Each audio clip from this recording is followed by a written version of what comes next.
हे पुरुष, अनिष्टकारिणी देवी ने तेरे सभी अंगों में पाप रूपी फंदा डाला है और तेरी गर्दन में ऐसी रस्सी बांधी है जिससे तू छूटना असंभव है। मैं उस नृत्य रूपी फंदे से तुझे चिरकाल तक जीवित रहने के लिए, बल के लिए एवं तेज के लिए छुड़ाता हूँ। मेरे द्वारा छुड़ाया हुआ तू मेरी शरण से सदा अन्न का भक्षण कर। हे तीक्ष्ण दीप्ति वाली अनिष्टकारिणी देवी नृत्य, तुझे नमस्कार है। नमस्कार से प्रसन्न होकर तू लोह के बने बंधन के फंदों से हमें छुड़ा। हे साधक पुरुष, पाप से मुक्त होने पर यम ने तुम्हें इसी लोक को दिया है। मृत्यु के देव उन यम को नमस्कार है। हे नृत्य, लोह की श्रृंखलाओं में अथवा लकड़ी के बने चरण बंधन में जब तुम किसी पुरुष को बांधती हो तब वह इस लोक में मृत्यु के द्वारा बंधा हो जाता है। प्रसिद्ध ज्वर आदि रोग और राक्षस पिशाच आदि मृत्यु के हजारों कारण है। हे नृत्य, तुम मृत्यु देव यम से और देवता पितर आदि से तालमेल करके इस पुरुष को उत्तम सुख प्रदान करो। हे अभिलाषाएं पूर्ण करने वाले अग्निदेव, तुम समस्त प्रकार के धन प्राप्त कराते हो। तुम यज्ञ वेदी में प्रज्वलित होते हो, तुम हमें धन दो। हे सोमनस्य के इच्छुक जनों, तुम समान ज्ञान वाले बनो और समान कार्य में संलग्न हो जाओ। ज्ञान की उत्पत्ति के निमित्त तुम्हारे अंतःकरण समान हो। इंद्र आदि देव ने जिस प्रकार एक ही कार्य को जानते हुए यजमानों द्वारा दिए गए हवि को ग्रहण करते हैं, उसी प्रकार तुम भी विरोध त्याग कर इच्छित फल पाओ। हमारा गुप्त भाषण एक रूप हो, हमारे कार्यों में प्रवृत्ति समान हो, हमारा कर्म भी एक रूप हो तथा हमारा अंतःकरण भी इसी प्रकार का हो। उत्तम फल पाने के लिए हे देवों, हम एकता का उत्पन्न करने वाले अज्य आदि से आपके निमित्त हवन करें। इससे आप सभी एक चित्तता को प्राप्त करो। हे सोमनस्य चाहने वालों, तुम्हारा संकल्प समान हो, तुम्हारे संकल्पों को उत्पन्न करने वाले हृदय समान हो, तुम्हारा मन एक रूप हो जिससे तुम सभी कार्य ठीक से कर सको। हमारे शत्रु का क्रोध शांत हो तथा उसका तिरस्कार नष्ट हो, उसके द्वारा ताने गए आयुध विफल हो, हमारे शत्रु की भुजा आयुध उठाने में असमर्थ हो। हे शत्रुनाशक इंद्र, तुम उन शत्रुओं के बल को विमुख करो, इसके पश्चात उन शत्रुओं का दल हमारे समीप लाओ। हे देवों, असुरों का बाहुबल समाप्त करने के लिए तुम जो हिंसक बाण चलाते हो, मैं उस बाण रूप देवता को दिए जाने वाले हवि से अपने शत्रुओं की भुजाओं को काटता हूँ। इंद्र ने सबसे पहले अपने शत्रु असुरों को भुज बल विहीन किया था। युद्ध में दृढ़ एवं हमारे सहायक इंद्र की सहायता से मेरे योद्धा शत्रुओं को पराजित करे। हमें पीड़ित करने वाला शत्रु हाथों की शक्ति से हीन हो जाए। हे इंद्र, जो शत्रु हमारी सेनाओं की सहायता से युद्ध के लिए ललकारते हैं, उन्हें अपने हनन साधन विशाल वज्र से संयुक्त करो। इन सूरों में जो मुझे मृत्यु रूपी दुख पहुंचाने वाला है, वह अधिक घायल होकर बुरी दशा को प्राप्त हो। हे शत्रु, तुम धनुष पर डोरी चढ़ाते हुए, धनुष को खींचते हुए और बाण फेंकते हुए हमारे सामने आ रहे हो। तुम सब अशक्त हाथों वाले बन जाओ, आज इंद्र तुम्हें आहत करे। हमारे शत्रु हाथों की शक्ति से हीन हो, हम उनके अंगों को हर्ष रहित करेंगे। हे इंद्र, इसके पश्चात हम तुम्हारी कृपा से उन शत्रुओं के धनों को विभाजित करके प्राप्त करें। इंद्र और उषा ये दोनों सभी दिशाओं के संचरण मार्गों को रोक दे।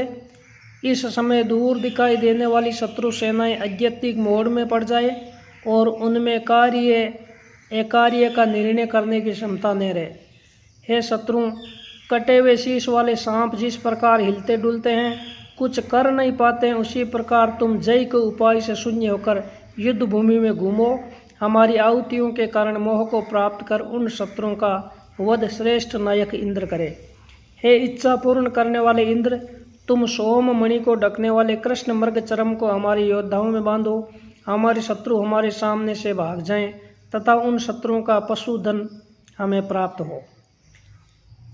आकाश में दिखाई देते हुए सबके प्रेरक सविता देव मुंडन करने वाले उस तरह के साथ आए हैं। हे वायु, गर्म जल के साथ तुम भी आओ। 12 आदित्य, एकादश रुद्र तथा 8 वसु ये सब समान ज्ञान वाले होकर उस जल से बालक का सिर गीला करें। हे सेवकों, तुम वरुण और राजा सोम से संबंधित उस तरह के द्वारा गीले बालों को काटो। देव माता अदिति इस पुरुष के दाढ़ी मूछ के बाल अलग करे। जल के देवता अपने तेज से उन्हें भिगोए। प्रजापति चिरकाल तक जीवन के लिए एवं देखने के लिए इसकी चिकित्सा करें। सविता देव ने जानते हुए जिस उस तरह से सोम के और राजा वरुण के बालों को काटा है, हे ब्राह्मणों, तुम उसी उस तरह से इस पुरुष की दाढ़ी और मूंछों के बाल काटो। इस विशेष संस्कार से यह पुरुष अनेक गायों, घोड़ों और प्रजाओं से युक्त हो। हिमालय पर्वत में जो यश है, रथ में बैठकर चलने वाले राजाओं में, स्वर्ण में और गायों में जो यश है, वह मुझे प्राप्त हो। पात्रों में डाली जाती हुई मदिरा में और अन्न में जो मधुर रस रूपी यश है, वह मुझे प्राप्त हो। हे सुंदर सूर्या के पति अश्विनी कुमारों, मुझे मधुमक्खियों द्वारा एकत्रित किए गए मधु से सींचो, जिससे मैं मनुष्यों को लक्ष्य करके मधुर वाणी बोलूं। प्रजापति जिस प्रकार अंतरिक्ष में ज्योति मंडल को दृढ़ करते हैं, उसी प्रकार मुझ यजमान में तेज, यश और यज्ञ का फल धारण करें। मांस भक्षी को मांस, शराबी को शराब और जुआरी को पासे से जिस प्रकार प्रिय होते हैं, तथा जिस प्रकार सूरत चाहने वाले पुरुष का मन स्त्री में लगा रहता है, उसी प्रकार मेरा मन तेरे बछड़े में लगा रहे। हाथी जिस प्रकार अपने पैर से प्रेम के साथ हथिनी का पैर मोड़ता है, तथा जिस प्रकार सूरत के इच्छुक पुरुष का मन स्त्री में लगा रहता है, हे गऊ, उसी प्रकार मेरा मन तेरे बछड़े में लगा रहे। हे गऊ, जिस प्रकार रथ के पहिए की नेमी और अरु से संबंधित रहती है और सूरत के इच्छुक पुरुष का मन जिस प्रकार नारी में लगा रहता है, उसी प्रकार मेरा मन अपने बछड़े में लगा रहे। भूख की पीड़ा के वशीभूत होकर मैं विविध प्रकार का जो अन्न अनेक प्रकार से खाता हूँ, अन्न के अतिरिक्त मैं दरिद्रता के कारण जो सोना, घोड़े और गायें ग्रहण करता हूँ, मुझ यजमान को वे सब अन्न, सोना आदि अग्निदेव भली प्रकार हवन किया हुआ बनाए। होम के द्वारा संस्कार वाला और इससे विपरीत जो धन मुझे प्राप्त हुआ है, वह पितृदेव द्वारा मुझे उपयोग के लिए दिया गया है। मनुष्यों ने उसके उपभोग की अनुमति दी है, जिस धन के कारण मेरा मन हर्ष की अधिकता में उद्दीप्त रहता है। अग्निदेव की कृपा से वे धन मुझ यजमान के लिए दोष रहित हो।